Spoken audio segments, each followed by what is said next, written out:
YouTube. So I was actually editing another Winx Club related video. I'm not sure what will come out of that because I'm having trouble editing it. But then the trailer for the Netflix live action Winx Club series happened, and Winx Club fandom went wild. And I was actually quite happy to see all the posts and reactions that fans had, but none of them weren't particularly overly positive from what I could see, and I knew instantly that I wanted to talk about this too. And I may be a little late to the party. I know there have already been several videos out, but I wanted to have this chance to sort of collect my thoughts and think about this calmly, and not have a video where I just scream at the creators about what a horrible job they are doing before we have even really gotten the chance to see their actual work. And I don't want to spend this video like bashing the actors or bashing the creators or just being mean. And hopefully I can present my points in a sort of calm, reflected manner that doesn't come out to be too negative, even though I have loads of criticisms regarding this new series. So I've seen the trailer a couple of times. I do want to go over some positive aspects that I liked about the trailer and that I think I will like about the series as a whole as well. I really like Bloom's casting. It seems to be a really good casting. She feels like Bloom, she looks like Bloom. I generally, her clothes aside, I generally quite like the casting we have for Bloom. I also quite like the casting for Sky. And I think the casting for Stella, and that's probably the most positive aspects that I can give here. So I felt that everything about the trailer had sort of been done and said and reacted to, but my friend sent me this article from The Guardian, which is titled "Boys Can Be Fairies, It's the 21st Century, How Fate, the Winx Saga, Finds the Reality in Fantasy." And I'm gonna link the article down below so that you can just read it yourself. I'm not gonna be reading you the whole article, but I do wanna talk about some of the points this article makes. And I'm gonna be talking about this as someone who has worked in journalism, as someone who has a keen interest in alternative fashion, and as someone who has been a Winx Club fan for over 16 years. So all of these points come in later. They are all somewhat important. I also really want to point out that sometimes people say things in articles, like sometimes journalists take things out of context. Sometimes we say things that we don't really mean, or that just come out wrong. Sometimes what we're trying to say isn't really clear to the reader, and we may think something completely different, even if the quote is like 100% correct. Sometimes it comes across as something that the person doesn't actually mean. So I think that's important to keep in mind. So this article is by Ellen E. Jones. It also includes the link to the original trailer. In this article, they talk to Brian Young, who is the writer for the show. Him, the challenge of reimagining the Winx world for a more mature audience was clear.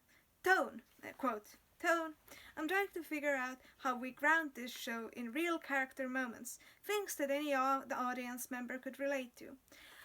Okay, so there is a lot to unpack in just this one small paragraph. First of all, I think it was clear from the time that this project was announced that it's gonna be meant for older fans.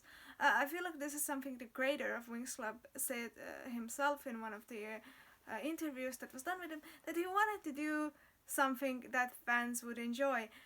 And I realized that especially in the later series, Winx Club has become very childish, and it no longer offers anything to the mature audience, I think. And in general, the mature audiences are really moving away from it because it has become such a children's show. However, when you look at the earlier series, they are really mature despite the colorful theme, despite the brightness. It doesn't take place in like this dark, mystical world that sort of feels Victorian and ancient, and the magical world of Winx Club in the earlier seasons and later is very modern. These are fairies who live their modern lives, who have this very they use technology, they use magic. They're very much like people on Earth. They don't live in this magical, secret, dark forest, which is the sort of feeling you get when you look at the trailer. They live a very modern, where technology and magic go hand in hand, sort of bright world where there is trouble, of course, and great forces of evil, but still it feels modern. And I think modernism and the idea of modern fairies is one of the core ideas of what Winx Club is and what makes Winx Club successful. What they are saying is that the tone is important. And if you look at the trailer, you can see that the tone is very dark. Mature doesn't necessarily equal dark. Adults like fun things. Adults like comedy. Adults like light-hearted things. You can have mature things that are bright and colorful and happy. You don't have to make everything into this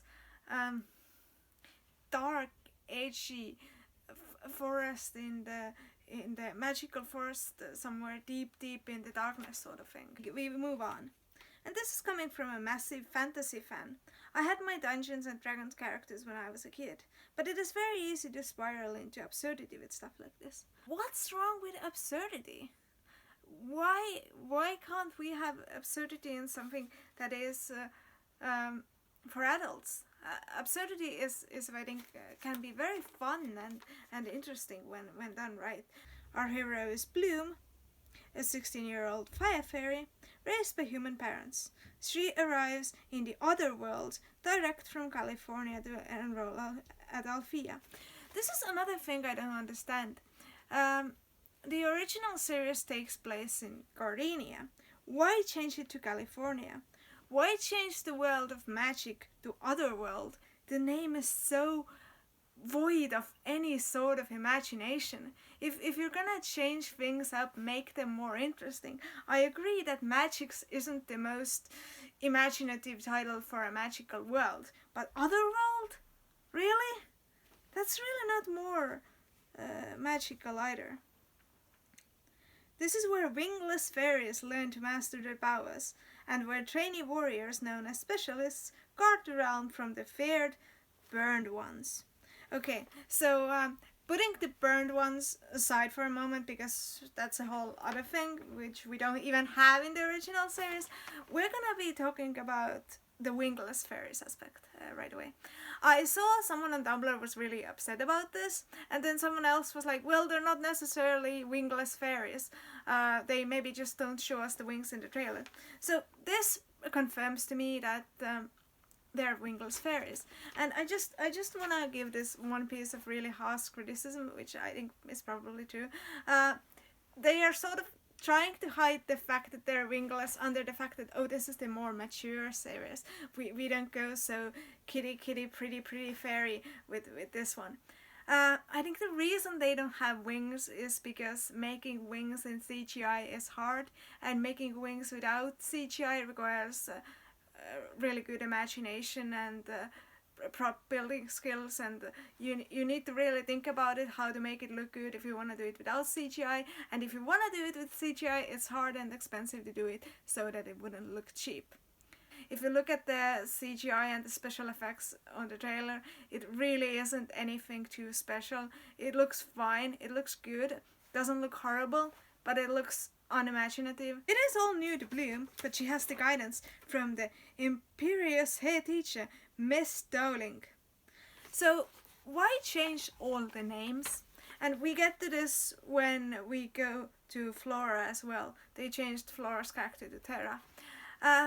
Why?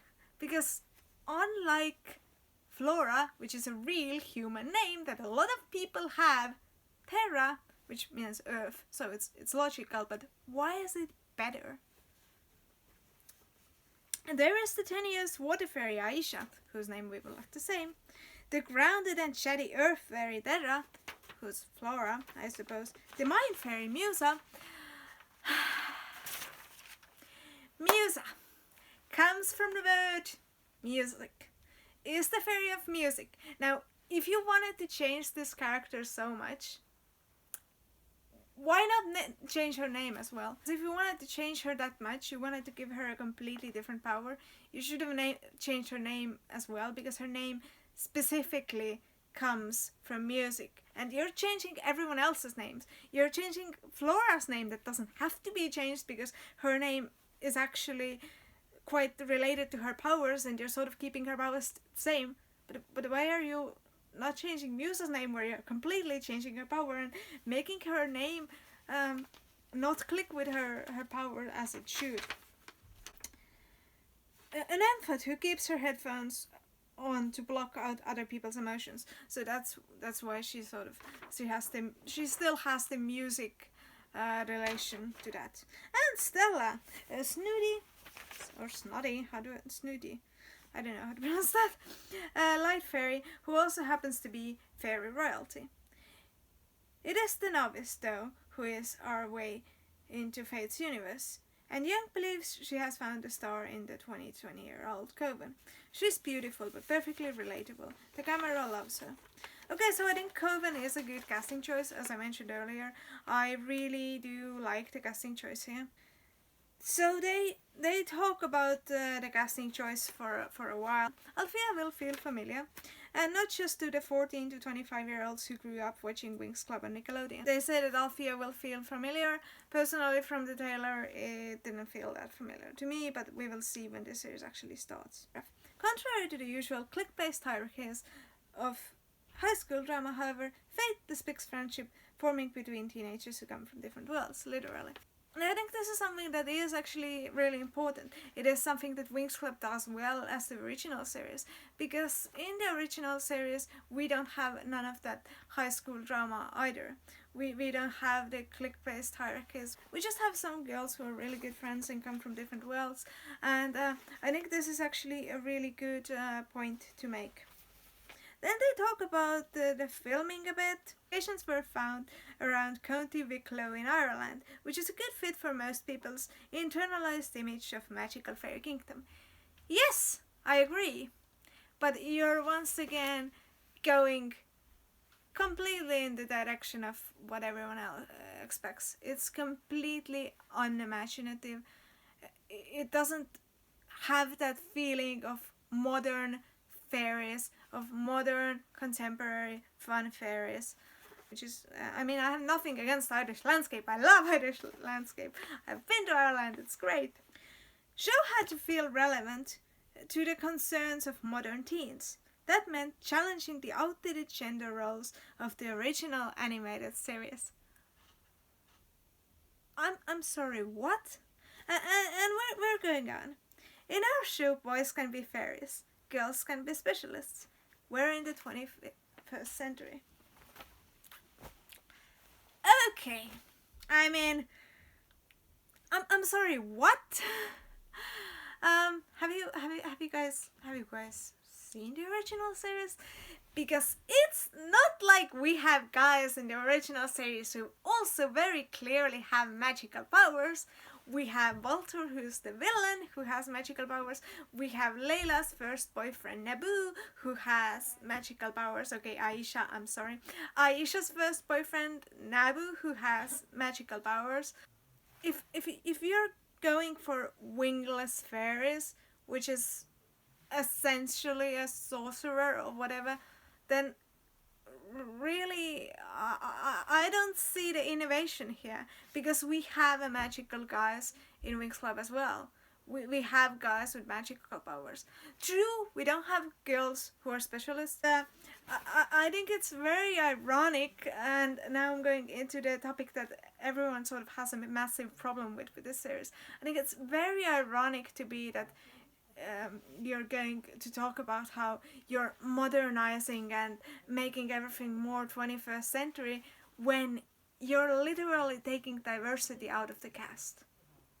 This is a huge problem that everyone's talking about, that Flora has somehow become Terra, who's this completely white girl, that Musa is also actually Musa's actress does have some Singaporean roots, so she has some Asian roots at least. Not to mention the fact that the original Winx Club series has like interracial couples. Uh, yeah, it's very very modern in that very 21st century in that sense, in my opinion. And honestly, this sentence really really really rubbed me in the wrong way. We're going on, and it's not gonna be better. He also opted to ditch the look of the Winx fairies, all of whom have Disney princess hair, giant anime eyes, and skimpy outfits to show off their impossible body proportions. Oh lord, I hate this entire paragraph. I hate it so much. I'm sorry. Look, again, I'm a massive manga anime fan, and a fan of the cartoon itself, of course. The fan of the cartoon itself. But, of course, these are cartoons, he says. Nobody looks like that. It was the most important thing to me that every kid can feel like they see themselves in it. Real girls, real people. Okay. Okay, that sounds great. Oh, no. Let's look at the photo of the cast and really talk about. Let's unpack things in this sentence. Disney princess like hair. Okay, I can sort of go with that. Not if you look at the first season, but apparently nobody looks at the first season because we just have forgotten that exists. So okay. Massive manga anime eyes. And he goes on to say that he's a massive manga anime fan. How is this art style that Winx Club has at all reminiscent of an anime? It looks nothing like anime, and this is coming from someone who works at an anime store. It really isn't. It really isn't. Maybe if you're looking at the 8th season, which is the last season, which is something that actually I think none of us like. I'm sorry if some of you do, but like most of the fandom doesn't seem to like the 8th season at all and its art style, and it is like 1/8 of the series. All of the rest of it is in a different style, in various different styles, none of which resemble anime.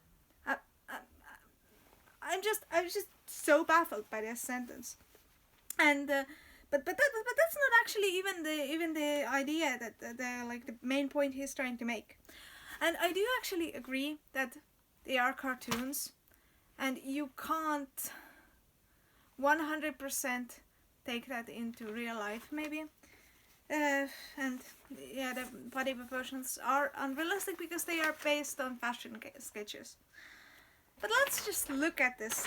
Let's just look at this lovely cast and these clothes and I mean, let's look at Aisha's clothes. A long, sort of knitted.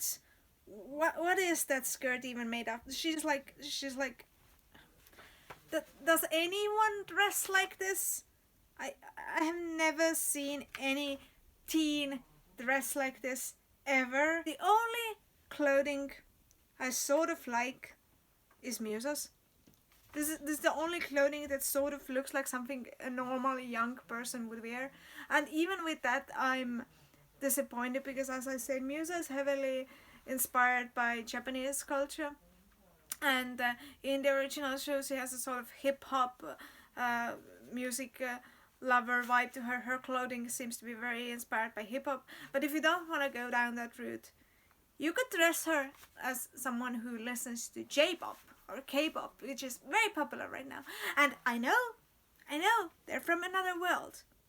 But so are the original characters from the series, and they're still clearly influenced by like certain Earth regions.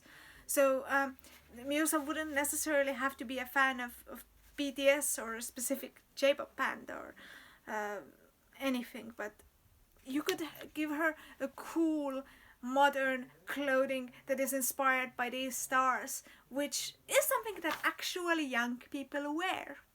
Also something that everyone I have talked to kind of agrees with is that Bloom's clothing is so in the face fire fairy. Like in the shows, he's always dresses in these blue cool tones that contrast her hair and make her look really stylish. And here we just put her in all red because fire.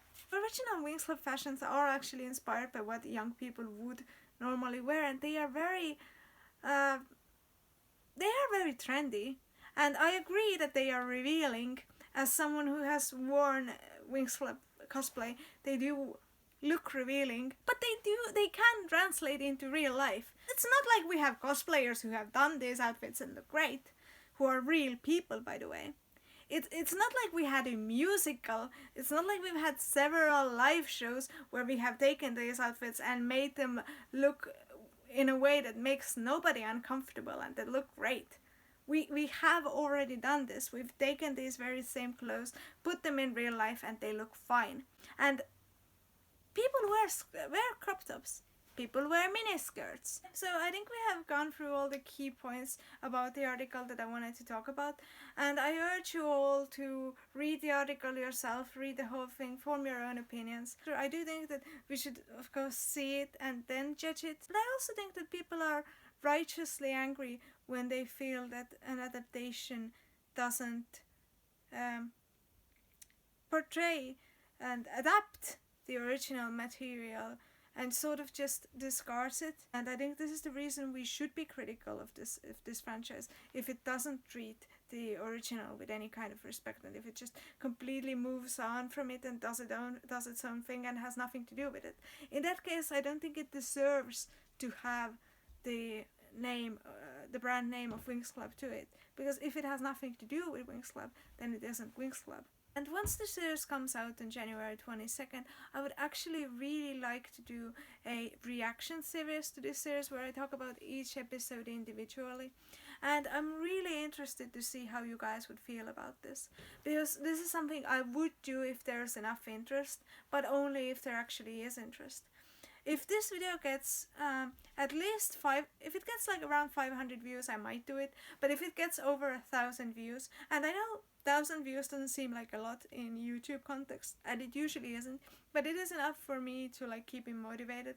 So if this video gets more than 1,000 views, I will definitely make a video on the episode 1 of Winx Club Fate series and what I thought about it, and perhaps make that into a whole reaction series. So if you would like to see that, then I urge you to leave a comment telling me that you would, or leave a like, or share this video with other Winx Club fans and people who you think might be interested in it. And if you'd like to see that series, then I'm gonna make it happen if there is enough interest, because it is something I would like to do. And I would also like to have motivation to watch this series, because right now I have such strong mixed feelings about it that I'm kind of scared I might end up not watching it at all. I just might put it sort of aside thinking I'll watch it someday. So if you guys are interested in it, I would definitely like to do that. Also, if you're interested in my channel and my content in general, I urge you to subscribe. And check out some of my other videos. I do make Winx Club related content. I make content related to Lolita fashion and some other things like dolls. So I hope you have enjoyed this video. If you have, please let me know, and I'll see you in my next video. Bye!